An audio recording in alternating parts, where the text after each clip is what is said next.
हे या मनी विचारिले म्हणून त्यासी युद्ध लाविले आणि हे मी मनात विचार केला घटोत्कच आल्याशिवाय कर्णशक्ती खरचणार नाही आणि कर्णशक्ती जोपर्यंत खरचणार नाही तोपर्यंत माझ्या अर्जुनाच्या जीवाला धोका आहे असं देव बोलत आहे अर्जुनाला। ऐसे देवे गुह्य कथिले पार्था लागी आणि ही गुह्यातली गुह्य गोष्ट अर्जुनाला देव सांगत आहे। संजय म्हणे धृतराष्ट्रासी तो सर्वात्मा ऋषिकेशी संजय इकडे सांगत आहेत महाराज तो सर्वात्मा असणारा ऋषिकेश परमात्मा संकटापासून भक्तासी रक्षितसे सर्वदाय भक्ता घाले पाठीकडे आपण काही काळ असे भिडे असा तो परमात्मा अर्जुनाला पाठीमागे घालून आपण पुढे धुंद देतो। असो ऐसा घटोत्कच मेला कौरवासी हर्ष झाला असो म्हणताना घटोत्कच मेल्यानंतर कौरवांना अत्यंत आनंद झाला।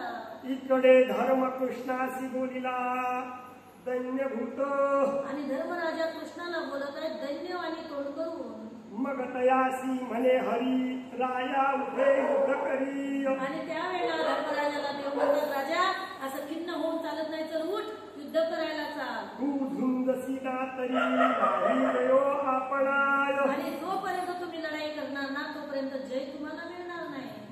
धर्म म्हणेगा ऋषिकेशी हा घटोत्कच धर्मराजा म्हणू लागले हे ऋषिकेशा अरे हा घटोत्कच आमच्यापासून कामा आला होता वनासी बहुता परी आणि ज्या वेळेला आम्ही वनवासात गेलो होतो त्यावेळेला हा माझा भीमदादाचा पुत्र बरेच वेळा आमच्या कामाला पडला। गंधमादनादी पांचाळी मार्ग प्रमिता असे भागली आणि गंधमादन पर्वतावरून ज्या वेळेला द्रौपदी थकली होती त्यावेळेला हे पाठपुळी घेतली घटोत्कचे येणे घटोत्कच पुत्राच्या नात्याने आईला पाठीवरती घेतलं आणि तिला गंधमादन पर्वत ओलांडून पलीकडे नेऊन ठेवलं। याच्या ठाई तरी बहुती मज बंधू परीस प्रीती आणि याच्या मनात माझ्याबद्दल माझ्या भीमासारखीच म्हणजे माझ्या भावासारखीच प्रीती याच्या मनात माझ्याबद्दल होती। आई दळ मिळविले प्रस्तुती धुळी सजेने अर्ध दळ त्यांनी धुळीत मिळवलं एवढा तो वीर होता।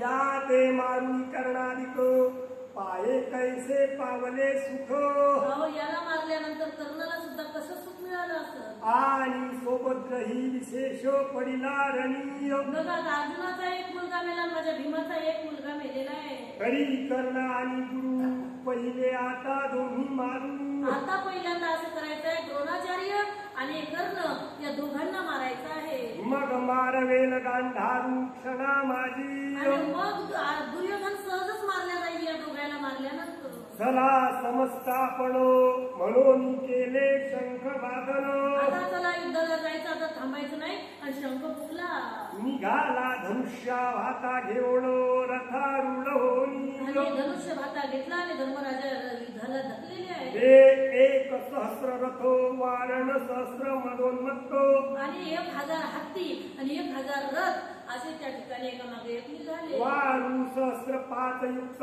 धर्मा सगळे निघाले आणि 5 घोडेस्वार धर्मराजाच्या रथाच्या बाजूबाजूला चालले तव पार्थासी म्हणे अनंत धर्म सक्रोध असे जात आणि पार्थाला देव बोलत आहेत अरे धर्मराजा जरा राग चाललेले आहे तरी आपणही त्वरित चला जाऊ चला आपण सुद्धा त्यांच्याच मागे आपला रथ लावूया ते समयी व्यास तेथे येऊनी म्हणती धर्माते आणि त्या ठिकाणी व्यास महाराज आले धर्माला काय बोलताय ही शक्ती पार्थ वधाते करणे होती रक्षी आणि ही शक्ती पार्थासाठी कर्णाने राखून ठेवली होती म्हणून आजवरी पार्था देव त्या पुढे न होता जवळीता आणि आता म्हणून आतापर्यंत देवांनी अर्जुनाच्या पुढे कधी कर्णाच्या पुढे कधी रथ नेला नाही अर्जुनाचा आता दाहनी निष्कंटकता सर्वत्र तुझ आता काही हरकत नाही रथ न्यायला की देवाला कळालेला आहे असे व्यास महाराज रणांगणावरती येऊन बोलत आहे ये तो धर्मस्त तो जयो ऐसे बोलोनी पराशर अहो येतो धर्म तो जय किंवा धर्म रक्षती रक्षतः ज्यावेळेला आपण धर्माचं रक्षण करतो धर्म आपलं सहजच रक्षण करतो म्हणून अदृष्ट होताची धर्मराय संतोषला मानसी आणि त्यावेळेला व्यास महाराज अदृश्य झाले त्यावेळेला धर्मराजाला आनंद झाला वैशंपायन म्हणती भारता येथे पुराणांतर प्रणिता हे बघ तुला या कथाकल्पतरू तुला सांगितलेली आहे, पण महाभारत पुराणामध्ये अशी एक अनेक वेगळी कथा आहे. ये की असे आडकथा ते अपूर्वता ऐके. ही कथा मी तुला सांगण्याचा इच्छुक आहे. ऐक आता ती सुद्धा. घटोत्कचासी झुंज मांडले तव कृष्णे काय केले. ज्या वेळेला घटोत्कचा सोबत कर्णाचं युद्ध चालू होतं त्यावेळेला कृष्णदेवाने काय केलं होतं? निर्वाण 5 बाण देखिले कर्णाजवळी. फक्त कर्णाकडे निर्वाणीचे 5च बाण राहिले होते असं देवाच्या लक्षात आलं. ते दूत ढाळोनी हस्तिनापुरी कुंती आणली झडकरी. हे दूत आता पाठवले आणि कुंती माताला त्या ठिकाणी घेऊन आले. ते धर्माची शिबिरी रक्षिली देवे. आणि धर्मराजाच्या शिबिरामध्ये तिला देवासह तिचं रक्षण केलं. जेव्हा घटोत्कच निमाला तेव्हा करो कौरवा हर्ष दाहला. ज्या वेळेला घटोत्कच मारला गेला त्यावेळेला कौरवांना अति आनंद झाला होता. आणि दळभार मुरडला स्वस्थाना चिठ्ठी. आणि मग ते पलटून त्याच्या स्वस्थानावरती गेले होते. धर्म दुःखे येला शिबिरी मग विचार करी श्रीहरी. आणि धर्म दुःख करून शिबिरामध्ये गेले होते त्यावेळेला परमात्मा काय विचार करताय? ही कर्ण खटत्वज जवळी सोडली शक्ती वासरी. आणि आता कर्णाने जी वासर शक्ती जी इंद्रापासून प्राप्त झालेली होती ती अमोघ शक्ती आज घटोत्कचावरती कर्णाने सोडली. आता बाण उरले असती तरी मागो पाठवू कुंती. आणि आता त्याच्याकडे 4च बाण उरलेले आहेत. कुंती माताला त्याच्याकडे बाण मागायला पाठवूया. ते आलिया आपुले हाती नाही भीती पार्थासी. आणि मग तेवढे बाण जर आपल्या जवळ आले की मग अर्जुनाला काही भीती राहणार नाही. असो धडकरी जाऊनी हरी म्हणे कुंतीये अवधारी. आणि परमात्मा घाई कुंती आत्याबाईकडे गेले आणि विचारले, हे आत्याबाई 5 बाण कर्णा करी असती झालं. हे आत्या आता कर्णाकडे 5 बाण आहे. त्याही पार्थाचा झील प्राण परी मगनी कर्णासी मारिलं. आणि मग तू त्या बाणांनी कर्ण अर्जुनाचा जीव घेईल त्यावेळेला मग मी कर्णाला सुद्धा सोडणार नाही. एवं तुझ दोन्ही नंदन अंतरतील. आणि मग कर्णही माझ्या हाताने मरेल आणि अर्जुन सुद्धा मरेल. दोन्ही पुत्राचा वियोग तुला होईल. तरी ते बाण मागोनी आणि येरी म्हणेगा चक्रपाणी. आणि तिला सांगितलं, हे कुंती आत्या तू जाऊन ते बाण मागून आण. त्यावेळेला ती कुंती माता काय बोलत आहे? मज पुत्र सारखे दोन्ही हे निंद्य करणी न करवे. आईला कितीही लेकर असले तर सारखेच आहेत. हे निंद्य कर्म माझ्याकडून करून घेऊ नको. एकाला निशस्त्र करायचं आणि एकाला मारायला लावायचं असं करू नको. यावरी कृष्ण म्हणे माते तू शिकविले करी निवृत्ते. आणि त्यावेळेला श्रीकृष्ण परमात्म्याने सांगितलं, हे माय मावले तुला जेवढं मी सांगत आहे तेवढंच काम कर. तू तुझा शहाणपणा मला सांगू नको. सांगे यथार्थी तुते कथा ऐकी. याच्याविषयी मी तुला कथा सांगत आहे ती लक्षपूर्वक आहे. कोणी एके पारधी होता तो दोघा पुत्रास मवेता. अहो एका वेळेला एका जंगलामध्ये एक पारधी होता.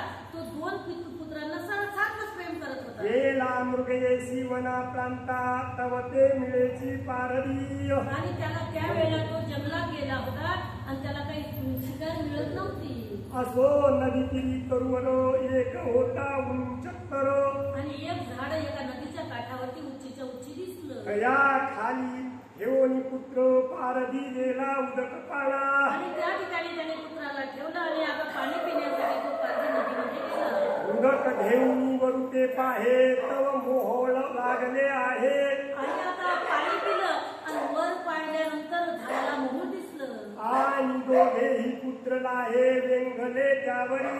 आणि आता दोन्हीही पुत्र त्या ठिकाणी ठेवलेले आहे. वडील पुढे धाकुटा मागे दोघे मोहाळ पावेल वेगे. आणि आता मोठा पुत्र पुढं आणि लायना मागे एका जवळ एक ठेवलेले आहेत. मोहूळ त्यांना चिटकणारच. मधुमक्षिती अवघे खादाडपणे. आणि मधुमक्षिया त्यांना खाणारच आहे. त्या पहिल्याच खडाला असताना एकदा चिटकल्या की माणसाला सोडत नाही. तव धाकुट्याचे पायाखाली वृक्ष डाहळी मोडली. आणि मग काय झालं, एकदा धाकट्या मुलाच्या पायाखालची खांटी मोडली होती.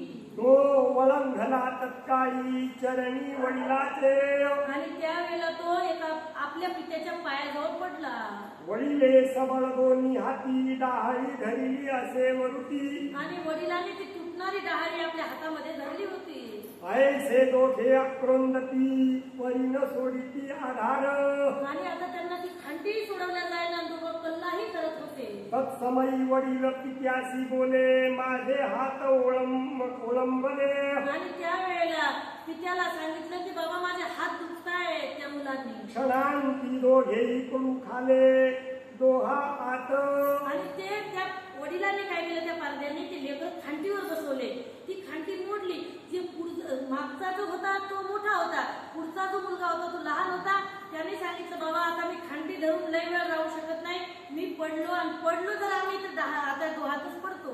ते मगर सुसरे असती ती उभयता तेही भक्षिती आम्हाला दोघायला सुद्धा मगर खाऊन टाकेल जर आम्ही सरोवरात पडलो तर. तुझे हातून या जाती दोघे पुत्र आणि मग दोन्हीही पुत्र तुमच्या हातातून निघून जातील. बाबा काहीतरी करा. तरी तुआ संधान करावे यासी हातात तोडोनी पाडावे. आणि मग एक काम करा, हातात तोडून याला हाताने ढाळी तोडा आणि एक जणाला इकडे तोडा असं करा. माते जीवे वाचवावे उपायान नसे जीव. आणि एकाचा तरी जीव तुम्ही वाचवावा, दुसरा काही इलाज नाहीये. हे सत्य भाषणे पार दिया मग संधान साधोनिया. आणि मग हे सत्य गोष्ट पारद्याला वाटली त्यावेळेला त्यांनीच लक्ष साधलं.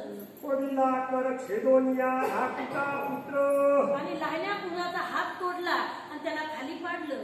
यज्ञे वडील उतर दिला येते पुत्रेसी घरा नेला.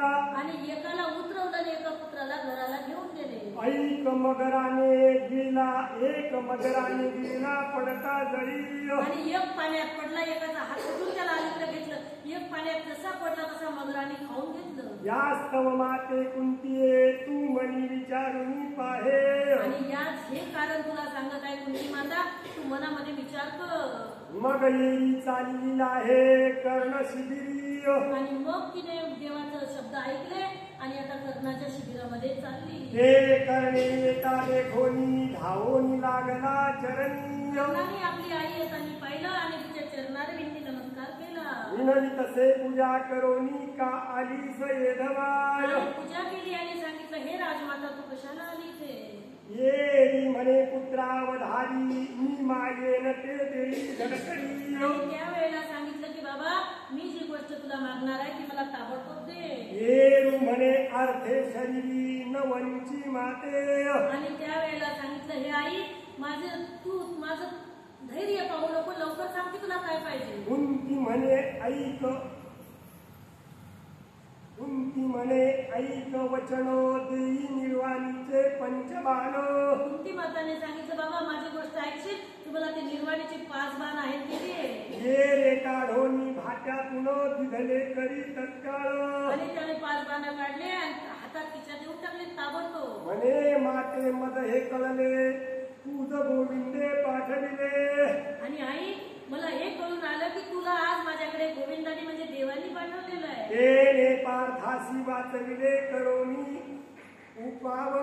आणि जसं अर्जुनाचे काही उपाय करून तो श्रीकृष्ण परमात्मा त्याला वाचवून घेतो. आता पार्थासी निर्वाणी मृत्यू नाही कोणाचे नी. आता तुझा अर्जुन कोणाच्याच मुळे मरणार नाही हे तू जाणून घे. म्हणून लागला चरणी बाण घेऊन आली येरी. आणि मग चरणारविंदी लागला, तिचे बाण तिने घेतले आणि ती आता आलेली आहे. ते दिधले श्रीकृष्णा करी देव आनंदला अंतरी. आणि देवाजवळ ज्या वेळेला ते बाण दिले त्यावेळेला देवाला अत्यंत आनंद झाला.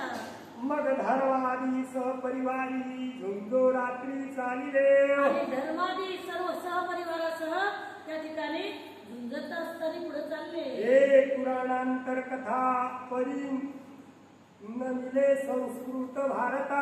आणि पुराणांतरामध्ये ही कथा आलेली आहे अनेक पुराणामध्ये, पण संस्कृत मध्ये जे व्यास महाराजांनी भारत लिहिलं महाभारत त्यामध्ये नाही. पुढील ऐकावी व्यवस्था संजयो म्हणे. संस्कृत महाभारतातली कथा सुद्धा तुम्हाला सांगणार आहे असं संजय महाराज धृतराष्ट्राला सांगत आहे. घटोत्कच करणे मारिला धर्म समभारे चालिला. घटोत्कच आता कर्णाने मारलेला आहे आणि धर्म आपला दळभार घेऊन सोबत चाललेले आहे. तो बोलता झाला दुष्ट दुन्म शिखंडीसी. आणि दुष्टदुम्न शिखंडीला भाऊ भावाला काय बोलत आहे, द्रौपदीचे दोन्ही भाऊ. तू अग्नी संभूत शस्त्र सहित चालासी द्रोण गुरु अधार्थ. अरे बाबा, तुझा जन्म द्रोणाचार्याला मारण्यासाठी अग्नीतून तू उत्पन्न झालेला आहे. जसं द्रुपद राजाने अग्नीमध्ये यज्ञ केला होता आणि त्या मित्राला मारण्यासाठी, द्रोणाचार्याला मारण्यासाठी मुलगा मागितला होता अग्निदेवाला. तरी समय असे प्राप्त दारी पुरुषार्थ आपुला. अरे तुला वेळ आहे, अजून तुझा पुरुषार्थ दाखव.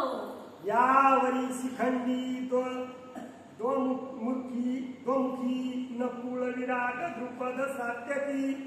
आणि श्रीखंडी, द्रोमुखी, नकुळ, विराट आणि सात्यकी. कैकई पांडवी सकैकी केली चाली द्रोणावरी. आणि कैकई, पांचाली यांनी सर्वांनी द्रोणाचार्यावरती चाल करून गेले. अवघे कवर मिळाले गांधारे मनी विचारिले. आणि सर्व कौरव मनामध्ये विचार करून गांधार त्यांना काय बोलत आहे म्हणजे दुर्योधन. ही द्रोणा रक्षोणी वहिले मारावे पांडवासी. द्रोणाचार्याचं रक्षण करून पांडवांचा वध करायचा आहे. मनोनी द्रोणापै आला शीघ्र तव ते श्रमले सर्व वीर. आणि द्रोणाचार्याजवळ तो आला त्यावेळेला सर्व वीर झोपलेले होते. निद्रा पीडित समग्र जाहले रात्री. आणि सर्व झोपण खंडेकार झाले होते. दिवसभर युद्ध करून सर्व सेना झोपली होती. काही चितया परस्परे निद्रा भरावस्तवण नस्मरे. आता झोपतून उठलेल्या माणसाला काही सुचत नाही, तसं झालं होतं. तव बिभत्सु शब्दे थोरे सांगे हाका मारोनी. बिभत्सु नावाचा त्यांनी सैनिक पाठवला होता, तो हाका मारून द्रोणाचार्याला सांगत होता. अरे वीर हो समजतो तुम्ही असा निद्राभूत. अरे हे सर्व वीर तुम्ही झोपलेले आहात, पण अंधकार रजे अमृत झाले ती असा. अरे एक काम करा, अंधारी रात्र आहे त्याचा फायदा आपण घेऊया. तरी उदे जता अमृत करू मग समस्त युद्ध करू. आणि मग उद्या सूर्य उगवल्यानंतर ऐसे सांगोनी दळ भारू परतविला आपुलाय. सर्वजण आता उद्या सकाळी युद्ध करू. आता सर्व झोपलेले आहे म्हणून दळभाग त्यांनी वापस नेला. मग ते दळ विश्राम पावले युद्ध असतानी निजेले. आणि जे युद्धास्थानी निजलेले होते ते विश्रांती घेत होते. उदयांचळी आले चंद्रनिंब. आणि मग आता चंद्राचा उजेड पडलेला आहे. क्षये विश्रावणी वीर सन्नद्ध होनी. आणि जोपर्यंत चंद्र उगवत नाही तोपर्यंत विश्रांती घेतली. आता सर्व वीर एकत्र आले. मागुते उठले समरांगणी आयनीसी. चंद्राच्या उजेडात युद्ध करू म्हणून सर्व जण आता पुन्हा त्या नांगणावर गेले. हे द्रोणासी स्वभावी गांधार हर्ष तेज पदवी. आणि आता गांधाराला हर्ष झाला की आता द्रोणाचार्य युद्धाला चाललेले आहे. अहो आचार्य माझे जीवी ऐसे कळत असे.